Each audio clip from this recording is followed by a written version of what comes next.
नमस्कार, धरणगाव लाईव्ह न्यूजमध्ये आपले स्वागत।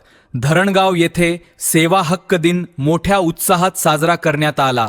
महाराष्ट्र लोकसेवा हक्क अधिनियमचा आणि हक्कांचा भक्कम असल्याचे प्रतिपादन यावेळी करण्यात आले।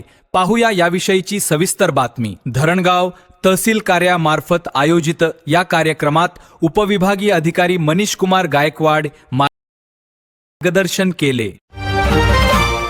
यावेळी बोलताना मनीष कुमार गायकवाड म्हणाले की नागरिकांना शासकीय मिळण्याची कायदेशीर हमी मिळाली आहे। आपले सरकार पोर्टलमुळे शासन आणि नागरिकांतील अंतर कमी झाले असून प्रशासनात मोठी पारदर्शकता आली आहे।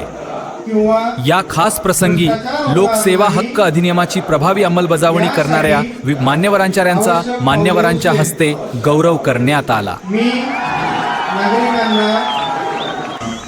यामध्ये उपविभागीय अधिकारी मयूर भंगाळे, तहसीलदार भाऊसाहेब थोरात, विजय पवार, सुनील पवार उपस्थित होते।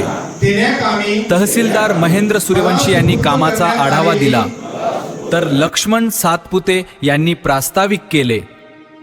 कार्यक्रमाची सांगता आभार प्रदर्शनाने झाली। धरणगाव आणि परिसरातील ताज्या घडामोडींसाठी पाहत रहा धरणगाव लाईव्ह न्यूज।